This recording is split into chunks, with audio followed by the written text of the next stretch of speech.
কান্না হাসির পোঁটলা বেঁধে বর্ষ ভরা পুঁজি, বৃদ্ধ বছর উধাও হলো ভূতের মুলুক খুঁজি। নতুন বছর এগিয়ে এসে হাত পাতে ওই দাঁড়ে, বল দেখি মন মনের মতন কি দিবি তুই তারে। আর কি দিব, মুখের হাসি, ভরসা ভরা প্রাণ, সুখের মাঝে দুঃখের মাঝে আনন্দময় গান।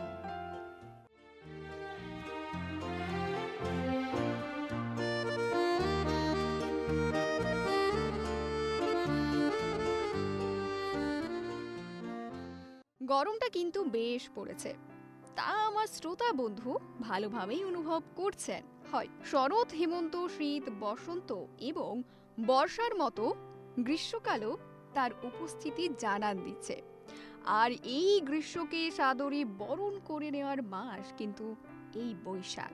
শুধু কি গ্রীষ্ম না বন্ধু, শুধু গ্রীষ্ম বললে হয়তো ভুল হবে, সেই সঙ্গে আমরা সাদরে বরণ করে নিই কি, হ্যাঁ, বাংলা নববর্ষকে।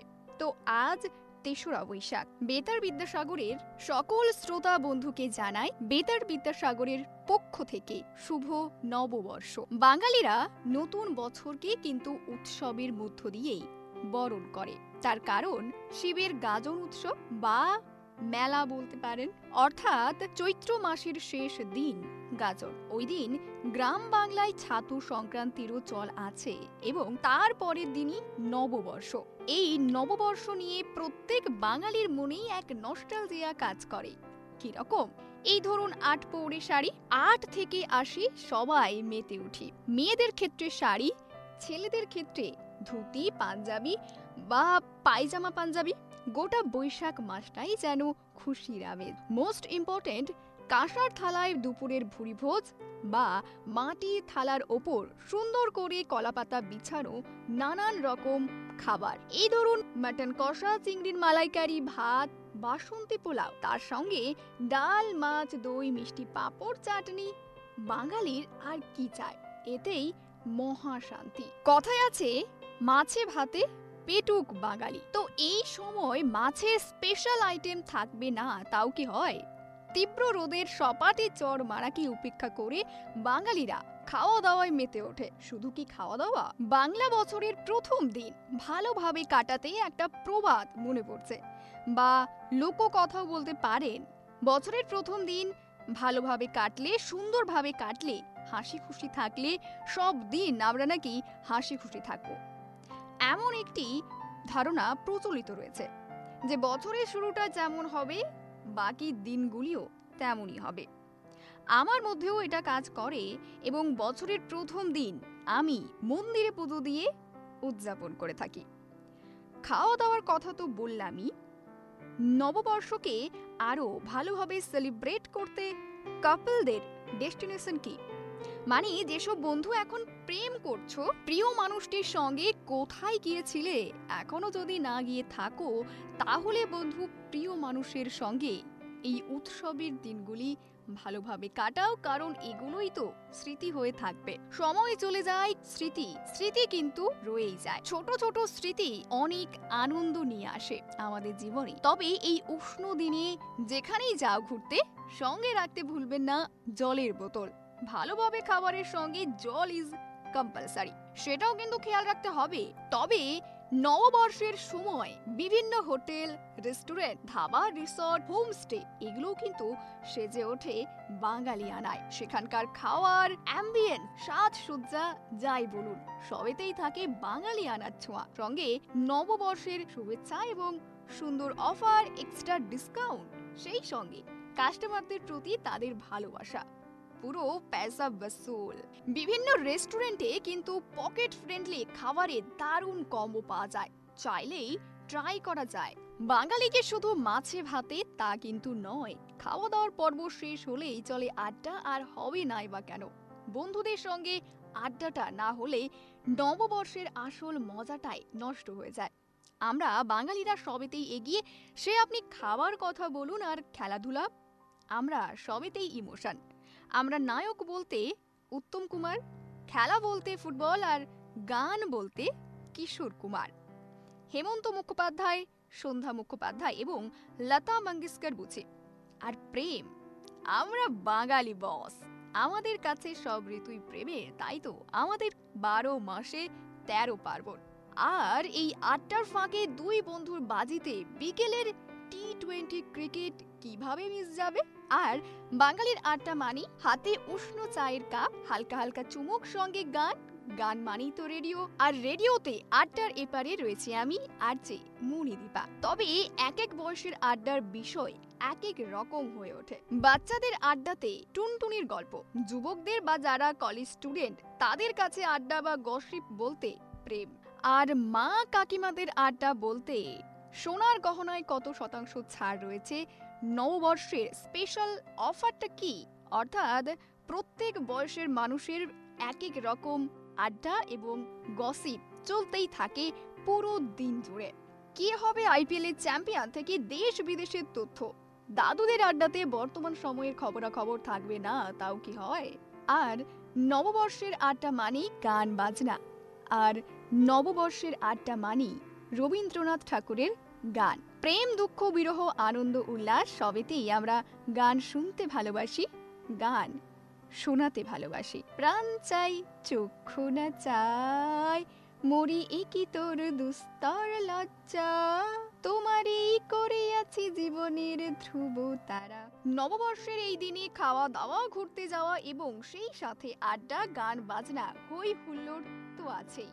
সেই সঙ্গে নতুন জামা কাপড় কেনারও একটা মহা ধুম পড়ে যায়। যে কোনো অনুষ্ঠানে আমরা বাঙালিরা নতুন সাজ পোশাকে নতুন ভাবে সাজতে এবং নিজেকে আরো আকর্ষণীয় করে তুলতে জামা কাপড়ের সঙ্গে ম্যাচিং গয়না বা ম্যাচিং জুতো এবং সেই সঙ্গে সুন্দর পোশাকের সঙ্গে সুন্দর মেকআপ, এটা তো পারফেক্ট হতেই হবে। আর নববর্ষের উপহার যা নিজেকে স্পেশাল করে তোলে সে যেই দিক। এইসব হাসি মজার সঙ্গে বৈশাখ আমাদের জীবনে নিয়ে আসে কাল বৈশাখীর এক চিলতে শান্তি এবং অনেক বেশি চিন্তা। শান্তি আবার চিন্তা বলছি, কনফিউজড হয়ে যাচ্ছ তো বন্ধু? এমনটা কেন বলছি? বৈশাখ মানেই তো গরম, আর বৈশাখ মানেই তো বিকেলে কাল বৈশাখী দাপট, সঙ্গে বৃষ্টি ফ্রি। গরম থেকে রেহাই পেতে ঠান্ডা আবহাওয়ার দরকার এবং সেটা শহুরে মানুষদের কাছে আরামের এবং সেই সঙ্গে আনন্দদায়কও বটে। ঝড়ের আগের এবং পরের পরিবেশটার সৌন্দর্য সত্যি অতুলনীয়। সেটা যেমন আনন্দদায়ক তেমনি চিন্তারও বিষয়, তার কারণ মাঠ ভর্তি ধান নিয়ে গ্রামের কৃষকদের নাজেহাল অবস্থা। শুধু যে কৃষকদের চাষের ক্ষতি তা কিন্তু নয়, সেই সঙ্গে লন্ডভন্ড গোটা গ্রাম বাংলা। কোথাও তার ছিঁড়ে কারেন্ট কানেকশন নেই, তো কোথাও বাড়ির পাশে গাছ ভেঙে গরিবের চিন্তা দ্বিগুণ বাড়িয়ে দেয়। খানিকটা যেন শহুরে মানুষদের যা খুশির কারণ, গ্রামের মানুষদের মনে তখন কাল বৈশাখীর ঝড়। তবে এই চিন্তার মাঝেও বাচ্চাদের কিন্তু আনন্দের কুল কিনারা থাকে না। রবীন্দ্রনাথ ঠাকুরের সেই কবিতা 2 বিঘা জমির 2টি লাইন মনে পড়ে গেল।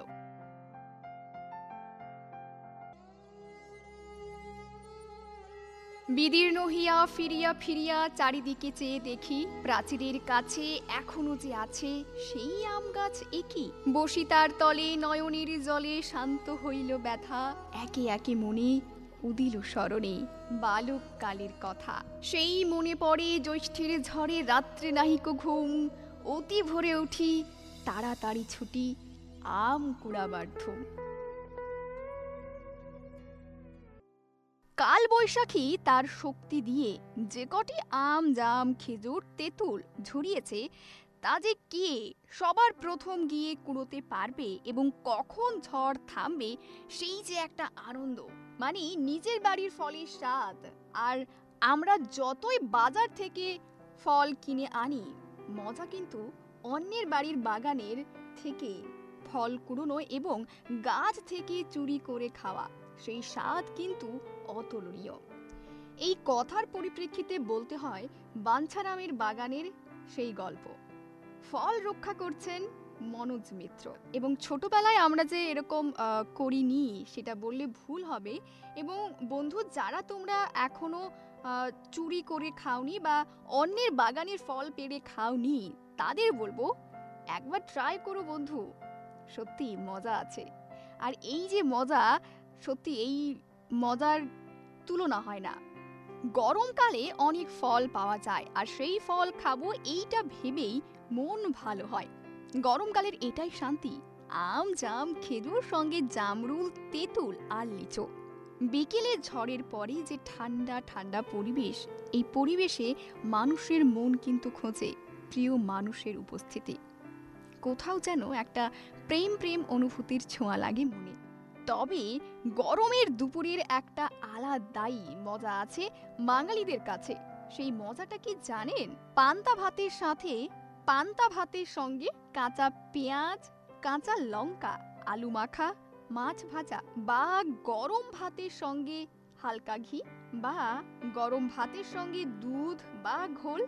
হ্যাঁ, মানছি গরমের নাজেহাল অবস্থা, তবে এই স্বাদের ভাতে সত্যি ভাগ হয় না বা হবেও না। গরমকালের এই জিনিসগুলো কি করে ভুলি? কাঁচা আম মাখা, আম তেল, আমের আচার, জেলি, আম সত্ত্ব, এইগুলো কিন্তু এই সময়ের লোভনীয় খাবার। গ্রীষ্মের আমে যেন এক আলাদাই আমেজ। সকালের ব্রেকফাস্ট, দুপুরের শেষ পাতে আম থেকে রাতের ম্যাঙ্গো আইসক্রিম। আমরা এখন আমের সঙ্গেই সংসার করছি বই কি। আর এই খাবারগুলো কিভাবে ভুলতে পারি? শশা মাখা, আখের শরবত, লস্যি, বেলের শরবত। গরমের লস্যি এক কথায় তৃপ্তিদায়ক এবং আরামদায়কও বটে। বৈশাখ মানেই গরম, আবার বৈশাখ মানেই ঠান্ডা। সবকিছু মিলিয়ে গরমেও আমরা আনন্দ উপভোগ করি। আর বৈশাখ মানেই কবিগুরুর সান্নিধ্য, ২৫শে বৈশাখ। আনন্দে আতঙ্কে নিশিনন্দনী, উল্লাসে গর্জিয়া মত্ত হাহারবে, ঝাড় সঞ্জীববাদ উন্মাদিনী, কাল বৈশাখী নৃত্য হোক তবে। কবিগুরুকে মনে করার জন্য সব দিনই ২৫শে বৈশাখ।